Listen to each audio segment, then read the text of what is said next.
Hello everyone, welcome to Smiley Classes. तो finally यहाँ पे आज मैं आरआरबी ग्रुप डी 2022 जो लेटेस्ट पैटर्न का टेक्स्ट बुक में मॉक है, तो मॉक नंबर 3 का यहाँ पे फुल एनालिसिस करूँगा। उससे पहले मैं आपको एक छोटी सी इन्फॉर्मेशन देना चाहता हूँ कि जैसे कि आप लोग जानते हैं कि ग्रुप डी का शेड्यूल आ चुका है, फुल शेड्यूल जो एग्ज़ाम का होना है। तो फर्स्ट फेज़ में 3 आरआरबी का होना है, जिसमें कि पटना, वेस्टर्न मुंबई और एक कोई हाजी कुछ तीसरा तो मुझे नहीं याद आ रहा है। तो वो है तीन तीन आरआरबीज़ का है। तो मैं उसका यहाँ पे उसके लिए क्योंकि अब एग्ज़ाम तो 17 से स्टार्ट होना है, तो अब जिसका हो उसका भी सही, जिसका ना हो फर्स्ट फेज़ में उसका भी सही, ठीक है। लेकिन आप सबको यही मान के चलना कि आपको 17 को एग्ज़ाम देना है।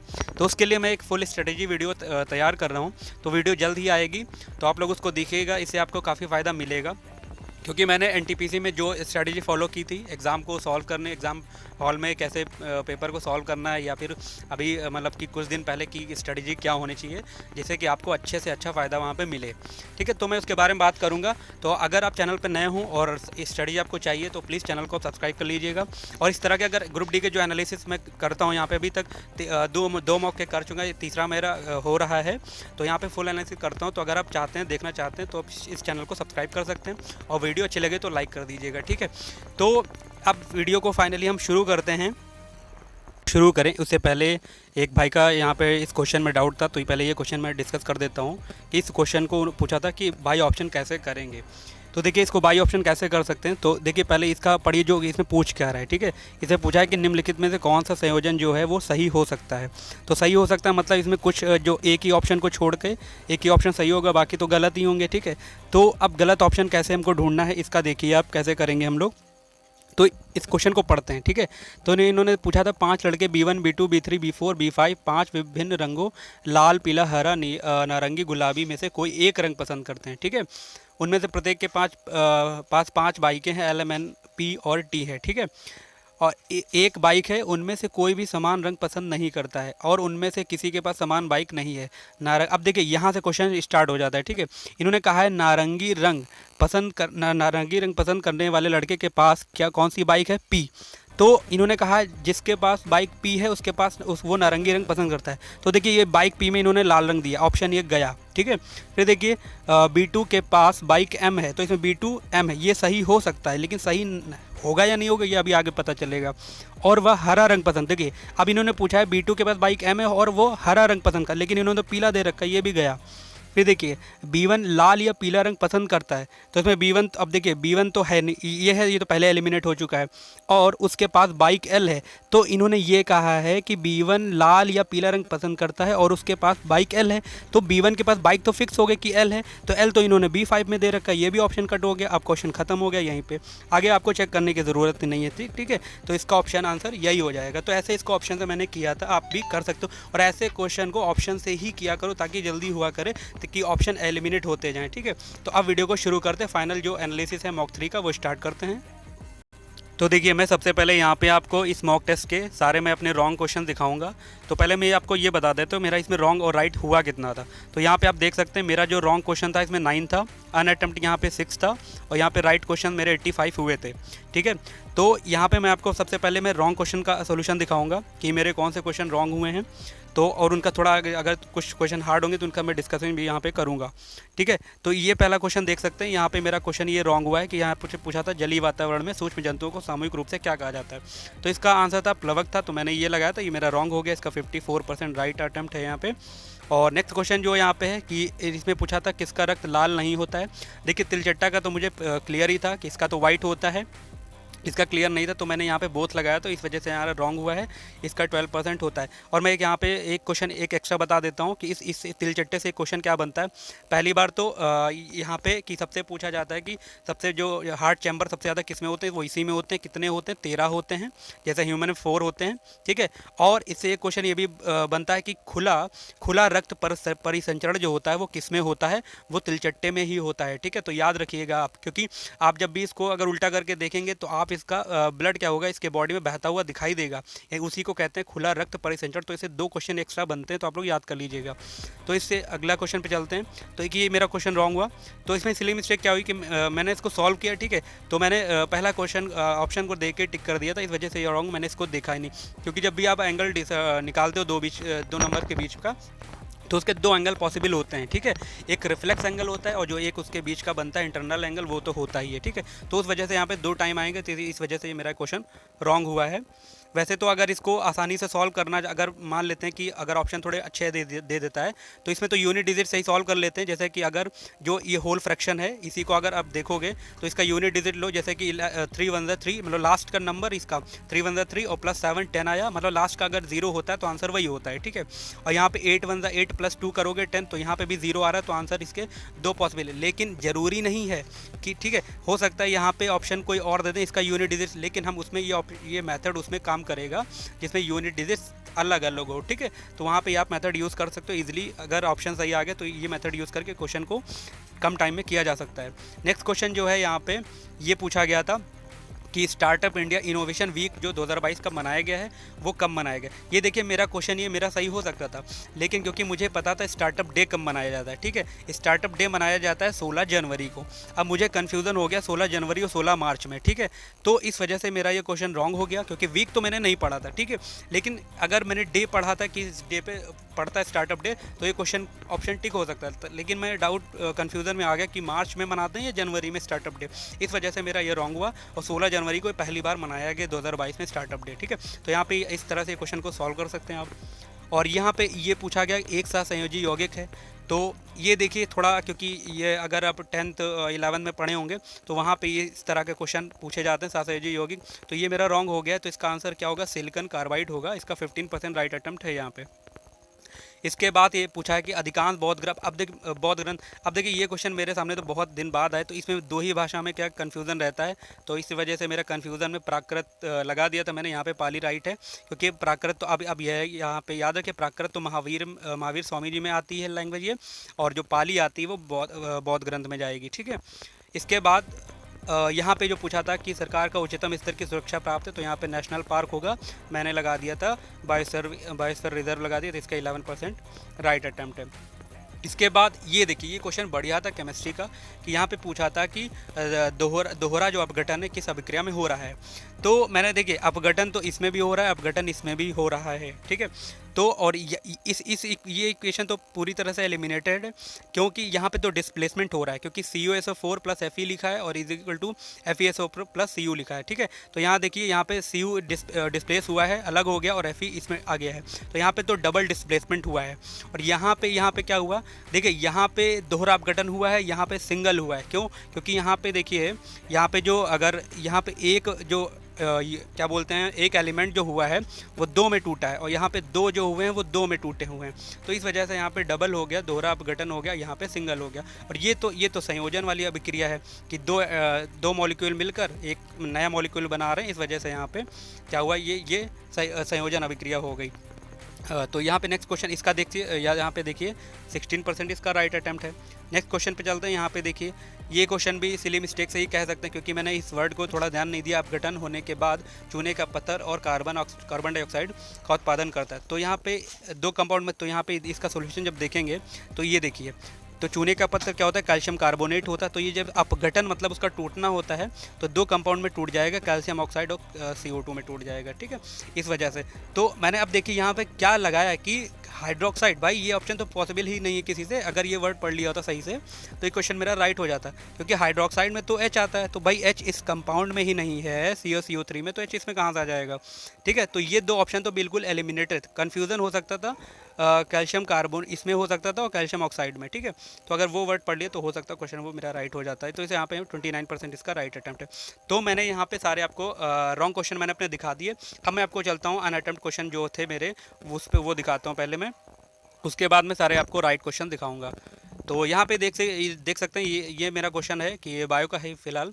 तो यहाँ पे पूछा था एबनर जो ग्रंथियाँ हैं मनुष्य में कहाँ पाई जाती है, तो ये जीभ में पाई जाती है। इसका ये देखिए 11% यहाँ पे राइट अटैम्प्ट है। और यहाँ पे ये क्वेश्चन था काफ़ी अच्छा था। अब देखिए ये क्वेश्चन पढ़ा था मैंने मैथ्स का, तो अब लेकिन ये क्वेश्चन क्योंकि मॉक इतने लगे ज़्यादा ही प्रैक्टिस में नहीं आता है, इस वजह से क्वेश्चन मेरे से नहीं हो पा रहा, क्योंकि टाइम तो काफ़ी हमने दिया था इसको, लेकिन नहीं हुआ क्योंकि याद ही नहीं आ रहा था कि इसका थोड़ा आगे का क्या प्रोसेस होता है, इस वजह से नहीं हो पाया था मेरे से ये। इसके बाद देखिए यहाँ पे पूछा था दोहरा निषेचन डैश में पाया जाता है। तो भाई ये बायो का क्वेश्चन है, और वो भी तो बायो थोड़ी हमारे लिए टफ ही पड़ती है, क्योंकि फिजिक्स केमिस्ट्री तो पढ़ी हमने। क्योंकि बैकग्राउंड ही रहा है उसका, लेकिन ये थोड़ा टफ पड़ जाता है दोहराने से, तो इस वजह से ये मेरा रॉन्ग छूट गया। मेरा 16% इसका राइट अटैम्प्ट है। इसके बाद इसका चलते हैं नेक्स्ट क्वेश्चन पे। यहाँ पे पूछा था स्पर्शग्राही से पेशी तक प्रतिवर्ती चाप में कितने न्यूरॉन होते हैं। इसमें होते हैं 3। ठीक है, तो अब इसको याद ही कर सकते हैं, क्योंकि नेक्स्ट बस ये है कि अगली बार अगर पूछा जाता है तो ये रॉन्ग नहीं होना चाहिए। अब ये देखिए, इसका यहाँ पे 18% राइट आंसर, मेरा ये स्किप हो गया है। यहाँ पे पूछा था अंतर पर्वतीय पठार नहीं है, तो इसमें ऑप्शन सही सी सही हो जाएगा, ये होगा डेक्कन ट्रैप। ठीक है, इसके बाद ये क्वेश्चन था, इसका 11% राइट अटैम्प्ट है। ये भी मैं कर रहा था लेकिन आंसर नहीं आ रहा था, ठीक है, इस वजह से मैंने इसको स्किप किया है। तो यहाँ पे अब देखिए, मैं आपको ये बात बता देता हूँ कि जो मेरे टाइम 4 मिनट 44 सेकंड, ये मत समझिए मैं जो सीक्वेंस से क्वेश्चन कर रहा था उसी में मैंने टाइम ये वेस्ट किया, नहीं। इन क्वेश्चन पे मैंने सबसे लास्ट में टाइम वेस्ट किया, जिसमें आपको ज़्यादा समय दिख रहा है, इन क्वेश्चन को मैंने सबसे लास्ट में किया है। बाकी मैं पेपर को पहले पूरा करता गया। तो अगर ये आप स्टार्टिंग में ही कर रहे हो तो मतलब आप पीछे जा रहे हो, ये मत करना कभी भी। जो भी टफ क्वेश्चन हो या नहीं हो रहे हैं, कि अगर 30 से 40 सेकंड के अंदर अगर कोई क्वेश्चन नहीं बन रहा तो आप उसको स्किप करिए, उसको बाद में करिएगा आप आपके बुक मार्क करके। ठीक है, नेक्स्ट क्वेश्चन देखिए। तो यहाँ पे मेरे सारे मैंने अटैम्प्ट दिखा दिए। अब मैं आपको सारे राइट अटैम्प्ट दिखा देता हूँ यहाँ पे। तो यहाँ पे देखिए, ये सारे राइट अटैम्प्ट आ चुके हैं। अब देखिए, इसका पता नहीं 38% कैसे है।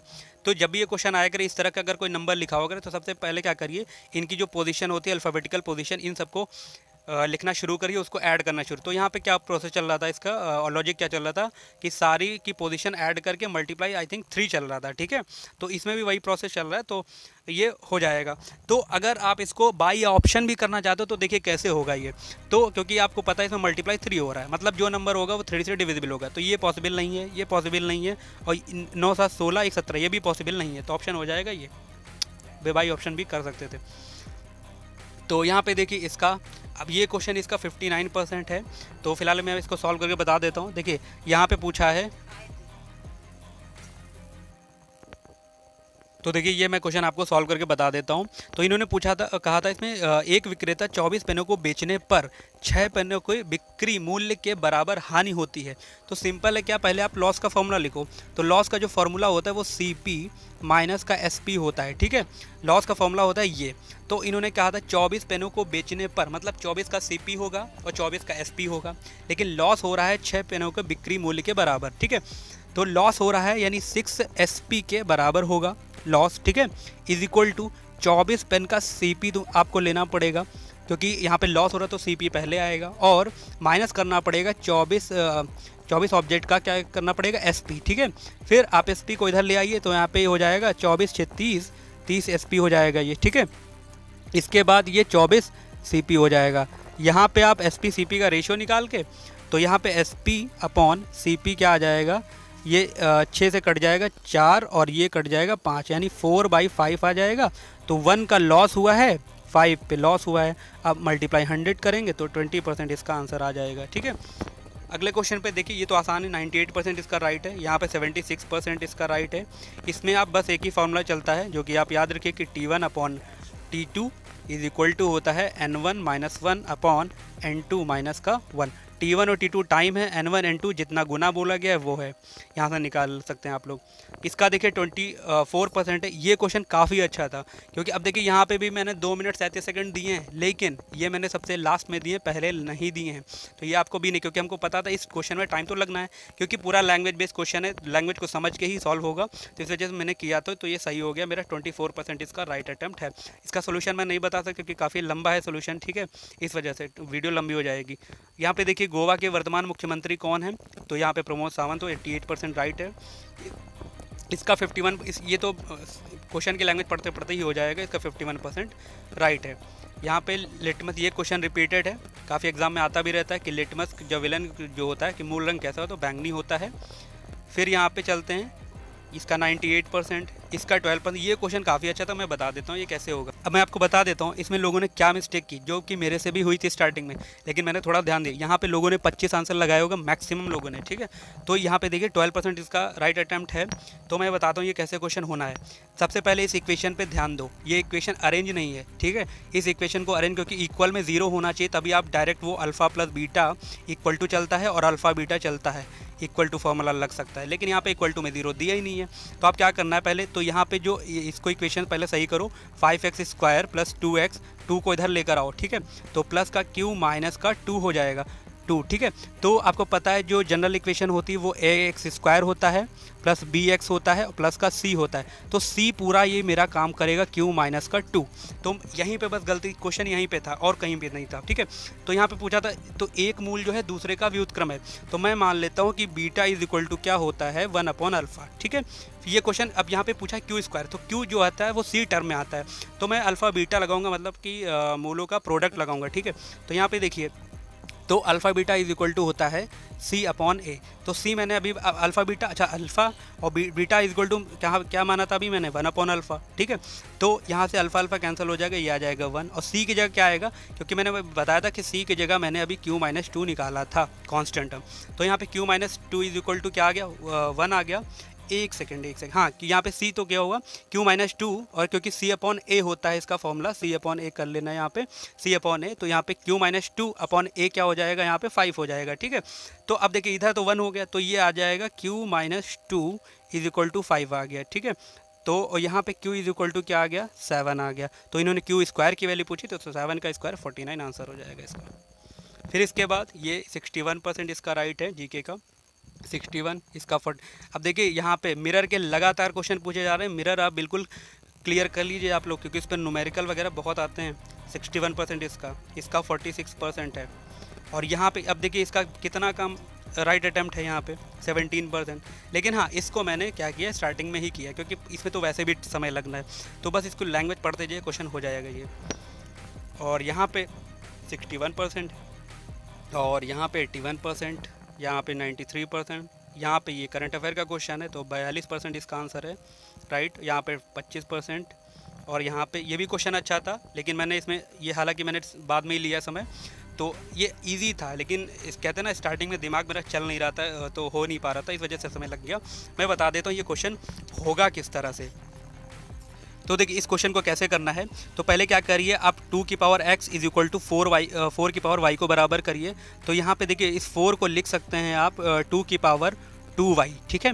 तो यहाँ से क्या निकल के आएगा, x इक्वल टू 2y निकल के आएगा। इसी तरह आप इन दोनों को बराबर करिए, तो वहाँ से 2y इज इक्वल टू 2 की पावर 8 को लिखेंगे 2 की पावर 3, यानी 2 की पावर 3z, यानी वो 3z के बराबर हो जाएगा, ठीक है। इसके बाद क्या करेंगे, ये 2x और 8 की पावर z को बराबर करेंगे, तो यहाँ से आ जाएगा x is equal to 3z आ जाएगा, ठीक है। अब क्योंकि पूछा इन्होंने x की वैल्यू पूछा है, तो आपको क्या करना है, इन तीनों में बस y और z को एलिमिनेट करना है, ठीक है। तो वो आप लोग इससे करिएगा, इन सब से क्या करिए, y की वैल्यू x के टर्म में निकालिए, मतलब यहाँ से x/2 हो जाएगा, और z की वैल्यू भी आपको x के टर्म निकालना, मतलब x/3 हो जाएगा। बस यहाँ पे y और z की वैल्यू पुट कर दीजिए, एलसीएम वगैरह ले लीजिए, आंसर आपका ये मिल जाएगा आपको, ठीक है। इसका अकबर आ रहा है, तो इसका 92%, तो काफ़ी अच्छा क्वेश्चन था। अब ये करंट अफेयर का क्वेश्चन है, तो यहाँ पे इसका आंसर क्या है, छत्तीसगढ़, इसका 34% राइट अटैम्प्ट है। यहाँ पे 86% है, और यहाँ पे 82% है, यहाँ पे 70%, यहाँ पे 55%, ये 84% है। ये बायो का क्वेश्चन था, 43%, यहाँ पे 80%, यहाँ पे 70 है। और यहाँ पे ये भी क्वेश्चन अच्छा था। अब देखिए पूछा था भारतीय वायुसेना द्वारा नहीं किया गया कौन सा ऑपरेशन, तो देखिए ऑपरेशन ट्राइडेंट, या इसको ऑपरेशन त्रिशूल भी बोलते हैं, तो ये नेवी के द्वारा चलाया गया था, ठीक है, वो सियाचिन विजय पे। तो सियाचिन नहीं, वो क्या बोलते हैं, कराची बंदरगाह को यहाँ पे ध्वस्त किया गया था। कराची पे तो मेघदूत चलाया गया था 1984 में। तो ऑपरेशन ट्राइडेंट जो था, क्योंकि जब ये सर कुमार गौरव सर जरूर बताते हैं, तो ये मुझे पता था क्लियरली कि नेवी का, इस वजह से मेरा क्वेश्चन ये हो गया है। तो यहाँ पे 81% है इसका 75%। अब देखिए ये क्वेश्चन क्या है, रिपीटेड है, क्योंकि आपको मैंने पिछले मॉक में बताया था, तो ये क्वेश्चन आया था। अब देखिए तब भी इसका 55% राइट अटैम्प्ट है। तो अब सोचिए कि ये क्यों हो रहा है, लोग प्रॉपर एनालिसिस नहीं कर रहे हैं, इस वजह से ये बार बार देखिए मिस्टेक हो रहा है, क्योंकि ये पिछले मॉक में क्वेश्चन आ चुका है। और यहाँ पे देखिए, अब देखिए मैंने इसको कैसे याद किया, यहाँ पे 41% राइट अटैम्प्ट है। तो यहाँ पे पूछा था मैलियस हड्डी हमारे शरीर में कहाँ स्थित, तो कान में स्थित होती है, पहली बात तो, ठीक है। तो इन्होंने पूछा कान के किस पार्ट में, तो मध्य कान, ठीक है। अब देखो इसको याद कैसे कर सकते हो, जैसे मैलियस में एम आता है, मैलियस, तो अगर इंग्लिश में याद कर तो मिडिल ईयर याद रख लीजिए, और मैलियस अगर हिंदी में रखना है तो मध्य, एम फॉर एम, ठीक है, या ऐसे याद कर सकते हो। तो रूस की मुद्रा यहाँ पे रूबल है, इसका 56%, इसका 80% और यहाँ पे 75%, इसका 92%, इसका 49% है, इसका 79%, इसका 49 है। ये अच्छा था क्वेश्चन। और ये 60% इसका 83% है और यहाँ पे 76%, 39%। ये भी क्वेश्चन अच्छा था। लोगों ने पता नहीं इतना 39 पर कम कितना अटेम्प्ट है। अब देखिए यहाँ पे पूछा था किसी वस्तु का यह द्रव्यमान दे रखा था और यहाँ पे 6 सेकंड में 4 मीटर पर सेकंड 7 मीटर पर सेकंड वेग से समान रूप से त्वरित है। तो इन्हें पूछा था प्रारंभिक संवेग। देखो संवेग का फॉर्मूला होता है P = mv, ठीक है। तो P क्या होता है? मोमेंटम मतलब संवेग होता है, ये मास मतलब द्रव्यमान और V मतलब वेग होता है, ठीक है। और इसके अलावा वस्तु पर लगाए गए बल का परिमाण यानी हमको F निकालना है। तो पहले देखिए क्या करते हैं, पहले हम त्वरण A निकालते हैं क्योंकि F बराबर आपको पता है कि A में होता है। तो M तो पता है लेकिन A नहीं पता, तो A निकालने के लिए उन्होंने दे रखा है। तो उसका होता है V - U मतलब अंतिम वेग माइनस प्रारंभिक वेग, ठीक। 7 - 4 बटे आप कर दोगे 6, तो ये हो जाएगा A = आ जाएगा 0.5, ठीक है। तो A की वैल्यू आ जाएगी यहाँ से। तो आप F बराबर निकाल सकते हो, M की वैल्यू यहाँ पे 2000 रख देना किलोग्राम और 200 सॉरी, और यहाँ पे 0.5, तो हो जाएगा ये 100 न्यूटन आ जाएगा इसका आंसर, ठीक है, मल्टीप्लाई करने पे। अगर अब अगर वो निकालना है कि संवेग कैसे निकालना है, तो M × V होता है। और यहाँ पे पढ़ लीजिएगा, पहले इन्होंने प्रारंभिक वेग संवेग पूछा है तो प्रारंभिक संवेग और वेग भी लेना पड़ेगा। तो M कितना है 200 और प्रारंभिक जो वेग है यहाँ पे वो 4 है, तो 4 दूनी 800 हो जाएगा, ठीक है, 800। तो आप ऑप्शन नंबर 2 यहाँ पे 79%, यहाँ पे 63%, यहाँ पे 55% इसका राइट है, 89 है और यहाँ पे 97 है। ये बढ़िया क्वेश्चन था, हाइट एंड डिस्टेंस का था क्वेश्चन, ठीक है। 14% इसका राइट है। तो यहाँ पे भी देखिए, इसको मैंने लास्ट में किया था क्वेश्चन को, इसका 65% और यहाँ पे 56% है और यहाँ पे एक सेकेंड, यहाँ पे इसका 68% है और यहाँ पे 57%, 69 और यहाँ पे कितना 82% है इसका। ये भी क्वेश्चन अच्छा था इसका, देखिए 26% इन्होंने राइट अटेम्प्ट किया है। तो देखिए अब अगर एनालिसिस किया होगा पिछला, तो उसमें मैंने क्वेश्चन बताया था आपको कि जो अर्धवृत्त में बना हुआ जो कोण होता है वो 90 डिग्री का होता है। तो बस यहाँ पे क्वेश्चन ये था 90 डिग्री ये वाला एंगल हो जाएगा C। तो इन्होंने पूछा था CAB का मान बताइए। अब देखो ये वैल्यू दे रखी है, मतलब ADC और = एंगल 2CB है। देखो CBA तो इसका दुगना है, तो मान लेते हैं ये x होगा तो ये 2x होगा, क्योंकि जब भी चक्रीय चतुर्भुज होता है तो उसके आमने सामने के जो एंगल का सम होता है वो 180 होता है। तो ये 2x है और ये x है, तो इन दोनों का सम 180 के बराबर करेंगे तो x = निकल के आ जाएगा आई थिंक 213 और तो ये आ जाएगा 60, ठीक है। तो ये वाला एंगल कितना हो जाएगा 30 हो जाएगा, क्योंकि ये 2x है ना, आई थिंक सॉरी ये भी क्या, ये 60 हो जाएगा क्योंकि ये x की वैल्यू 60 हो गया और ये 90 हो गया। अब बताइए ये 9 6 15 150 हुआ, 180 से माइनस कर देंगे 30 आ जाएगा। इसका 65% है और इसका यहाँ पे 85%, इसका 75%, इसका 82% है और यहाँ पे इसका 10% है। ये मैंने लगाया था। अब देखिए इसका बहुत कम ही यहाँ पे अटैम्प्ट है, यहाँ पे क्वेश्चन काफ़ी अच्छा था। अब देखिए इसमें बहुत ज़्यादा मिस्टेक सबने ये लगाया होगा, इसका 28% है, क्योंकि अब क्वेश्चन को ढंग से पढ़िए। देखिए यहाँ पे 1 एंगस्ट्रॉम बराबर पूछा है कितना होता है, तो जब 10 की पावर जो 10 - 10 पढ़ते वो मीटर में होता है। इन्होंने पूछा है, ये ऑप्शन दे रखा है सेंटीमीटर में, ठीक है। तो यहाँ पे क्योंकि मीटर दे रखा तो ये रॉन्ग है, क्योंकि यहाँ पे -8 दे रखा तो रॉन्ग है, क्योंकि अब अगर इसको सेंटीमीटर में कन्वर्ट करेंगे तो मल्टीप्लाई 100 करेंगे तो पावर 2 माइनस हो जाएगी इसमें से। ये 90% इसका है और इसका यहाँ पे 84%। अब देखिए ये क्वेश्चन यहाँ पे अम्लीय वर्षा का क्या अर्थ है, यहाँ पे 54% है, क्योंकि जब पिछले मॉक में क्वेश्चन आया था तो मैंने एक बताया था कि अम्लीय वर्षा जो पहली बात वहाँ पे पूछा था किस कारण से होती है, तो सल्फ्यूरिक एसिड और नाइट्रिक एसिड के कारण होती है। तो ऑप्शन तो ये भी हो सकता है आप कहेंगे, ठीक है, और ऑप्शन तो ये इन्होंने ये दिया है। तो उसमें मैंने एक ये भी बताया था कि जो pH वैल्यू होगी वो 5.6 से जब अम्लीय वर्षा का जाएगा या 5.5 या pH वैल्यू हो जाएगी तो ये इसको एसिड रेन बोलेंगे। तो देखिए क्योंकि अम्लीय वर्षा pH वैल्यू कम होने पे होती है, ठीक, क्योंकि भाई ऑब्वियस ये बात है, ये तो पहले से भी होंगे लेकिन इतनी मात्रा में नहीं होंगे कि इसकी pH वैल्यू कम कर सके। तो जब ये काफ़ी मात्रा में बढ़ जाए इसकी pH वैल्यू क्या होती है, कम हो जाती है। तो इसका एग्जैक्ट आंसर जो होगा वो यही होगा 54%, यहाँ पे 30। अब देखिए इसको मैंने किस तरह से अटेम्प्ट किया। देखिए यहाँ पे पूछा था एपिस फ्लोरिया एक प्रकार की डैश जाति। तो मैं हम लोगों ने मधुमक्खी पालन पढ़ रखा है, वहाँ पे इसका होता है एपी कल्चर होता है, ठीक है। एपी वर्ड जो होता है वो मधुमक्खी के लिए आता है, इस वजह से मैंने यहाँ पे टिक किया था ये वाला।